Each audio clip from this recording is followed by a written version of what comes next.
एक ऐसे प्रोटेस्ट की सबका अटेंशन अपनी तरफ लिया। हर दिन प्रोटेस्ट में स्टूडेंट्स और सपोर्टर्स जुड़ते गए और ये प्रोटेस्ट धीरे धीरे बड़ा बनता है। यहाँ तक कि जिन्होंने सिर्फ इन हैशटैग का नाम यूज करके वीडियो बनाई, उनकी वीडियो भी वायरल जाने लगी। आखिर सोनम वांगचुक कौन है कि उनकी हेल्थ दिन बर दिन खराब होती जा रही है?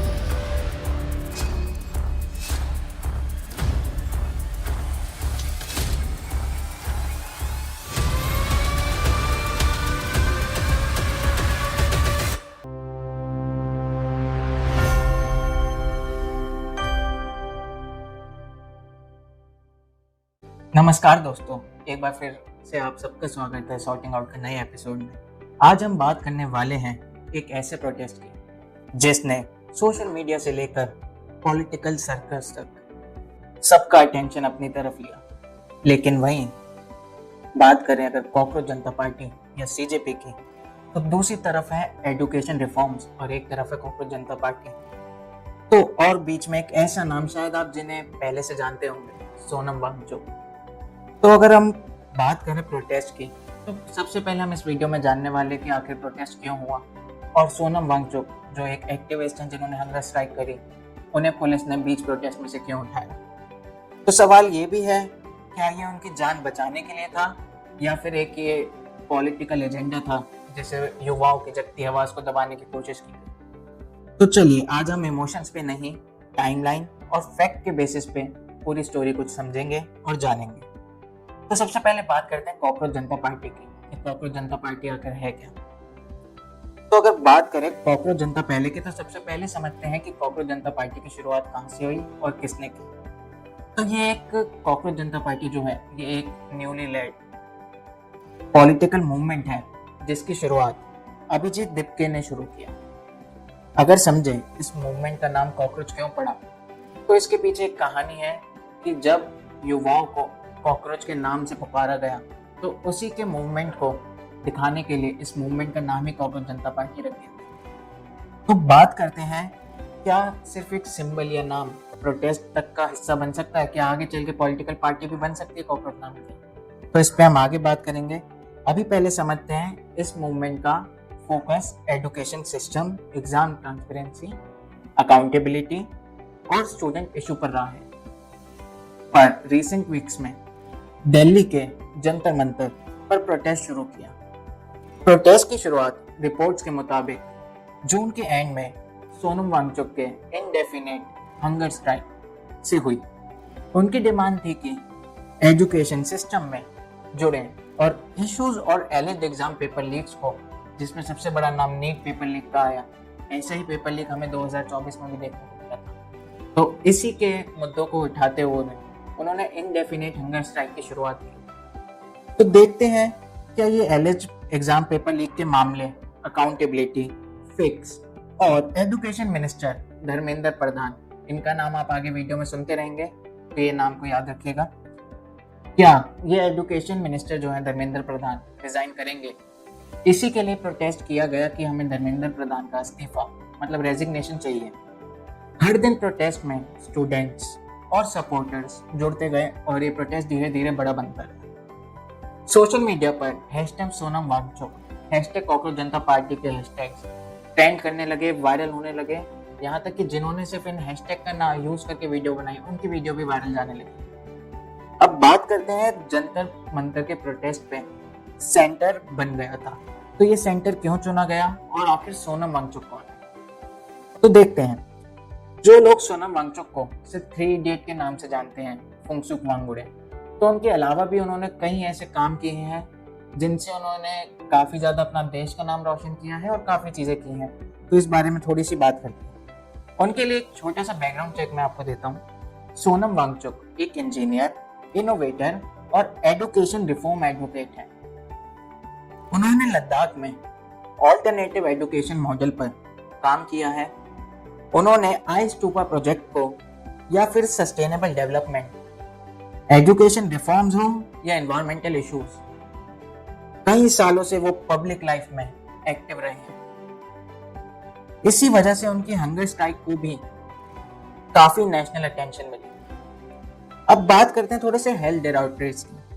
तो जैसे जैसे दिन बढ़े गए, रिपोर्ट्स आने लगी कि उनकी हेल्थ दिन बर दिन खराब होती जा रही है। पुलिस और डॉक्टर्स के मुताबिक डिहाइड्रेशन और लो पोटेशियम जैसी कई रिपोर्ट्स में कमियां उन्हें देखने को मिली।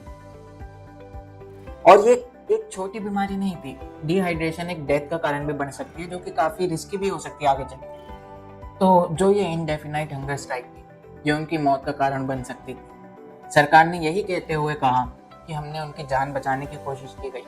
पर वहीं जो प्रोटेस्टर्स थे, सीजेपी से जुड़े हुए लीडर्स थे, चाहे वो अभिजीत दीप के फाउंडर हों या नेशनल स्पोक पर्सन जैसे विजय दहिया, सौरभ दास और भी कई हों, तो उन्होंने कहा नहीं, ये युवाओं की आवाज को दबाने का एक कदम है। सरकार का एक एजेंडा है कि वो युवाओं की आवाज को उठना नहीं देना चाहते। तो चलिए इस पे भी बात करेंगे। अभी बात करते हैं कि उन्हें सीजेपी और वांगचुक के सपोर्टर्स ने क्या कहा और ये उनकी मर्जी के खिलाफ था। तो चलिए यहीं से पूरा इश्यू और कंट्रोवर्शियल बनता गया। डिटेंशन और हॉस्पिटल। 18 जुलाई की सुबह दिल्ली पुलिस ने सोनम वांगचुक को जंतर मंतर से उठाकर या डिटेन कर सफदरजंग हॉस्पिटल में एडमिट किया। कल मैं रात को यहाँ गुड़गांव के एक निजी अस्पताल में लाया गया हूँ सफदरजंग से। कईयों ने बताया कि उन्हें पूरी तरह प्रॉपर सफेद चादरों से, व्हाइट बेडशीट से घेर कर ले जाया गया, कि जिससे किसी को पता ना लगे कि उनको किस हालात में उठाया गया, उन पर कोई वार किया गया या नहीं किया गया। यही कहना था अभिजीत दीपके का कि जब उन्हें लेके जाया गया तब अभिजीत दीपके पे भी पुलिस ने हमला किया। और दूसरी तरफ कई ट्रोलर सोशल मीडिया पे ये क्लेम कर रहे हैं कि जब सोनम वांगचुक जी को वहां से लेके जाया गया तब अभिजीत दीपके एक 5 स्टार होटल में रह रहे थे। देखते हैं आगे चल के कि क्या होता है। अब हम वापसी मुद्दे पे आते हैं। पुलिस का ऑफिशियल वर्जन था कि ये उनकी जान बचाने के लिए जरूरी था। दूसरी तरफ सीजेपी और सपोर्टर ने एलिगेशन भी लगाए कि उनके साथ जोर जबरदस्ती की गई है और अथॉरिटीज ने उन्हें सप्रेस करने की कोशिश की। अब आगे बात करें मीडिया रिपोर्ट्स के मुताबिक, तो उनके परिवार ने हॉस्पिटल एक्सेस और कम्युनिकेशन को लेकर कंसर्न्स उठाए कि उनकी फैमिली को भी उनसे बात करने तक नहीं दी जा रही। क्या आखिर ये पॉलिटिकल एजेंडा है? चलिए तो अब आगे बढ़ते हैं मेडिकल नेसेसिटी। प्रोटेस्ट के बाद आखिर हुआ क्या? सोनम वांगचुक के हॉस्पिटल शिफ्ट होने के बाद सीजेपी फाउंडर अभिजीत दीपके ने खुद इंडेफिनाइट हंगर स्ट्राइक का घोषणा की कि अब मैं खुद सोनम वांगचुक की तरह हंगर स्ट्राइक करूंगा और तब तक करूंगा जब तक सरकार ये मेरी बात नहीं सुनती। तो देखा जाए तो साथ ही चल रहा था उनके पार्लियामेंट मार्च का प्लान, जो कि होने वाला था 28 जुलाई को, यानी कि कल। तो इसी के साथ प्रोटेस्ट स्ट्राइक पर टेंशन भी देखने को मिली और कुछ इंसिडेंट हुए, जैसे कि ब्लू इंक फेंकी गई अभिजीत दीपके के ऊपर, ये कहते हुए कि वो प्रोटेस्ट के मुद्दे को भटकाकर लेफ्टिस्ट की साइड ले रहे हैं या फिर वो एक पर्टिकुलर रिलीजन को टारगेट कर रहे हैं। आगे बात करें अब मेरे पर्सनल ओपिनियंस की, तो ये एक डेमोक्रेसी है जहाँ पे पीसफुल प्रोटेस्ट करना एक कॉन्स्टिट्यूशनल राइट माना जाता है। उसी के साथ लेकिन किसी भी हंगर स्ट्राइक में अगर मेडिकल इमरजेंसी क्रिएट हो जाए और अथॉरिटीज पर भी उसकी रिस्पॉन्सिबिलिटी बनती है, क्योंकि अगर कोई बंदा हंगर स्ट्राइक रखता है, अगर उसकी जान चली गई तो उसकी जिम्मेदारी कौन लेगा? क्या वो अभिजीत दीपके लेंगे या वो सीजेपी लेंगे? तो देखें कि पुलिस ने मेडिकल रीजन से एक्शन लिया, जो उनकी ट्रांसपेरेंसी होनी चाहिए थी। उन्हें बताकर एक्शन लेना चाहिए था, उन्हें सबको बताकर सबके सामने ही एक्शन लेना चाहिए था, जो उन्होंने एक्शन चुपके से बिना बताए लिया। मेरे को लगता है ये कहीं ना कहीं गलत है, पर यह भी गलत नहीं है कि उन्हें हॉस्पिटल ले जाना जरूरी था और बिल्कुल ले जाना चाहिए था। और अब सबसे बड़ा सवाल आपके लिए, आपको क्या लगता है, पुलिस का एक्शन मेडिकल नेसेसिटी था या फिर आपको लगता है कि प्रोटेस्ट को करने की सोची समझी गई साजिश थी? अपने ओपिनियन रिस्पेक्टफुली कमेंट्स में जरूर बताइएगा।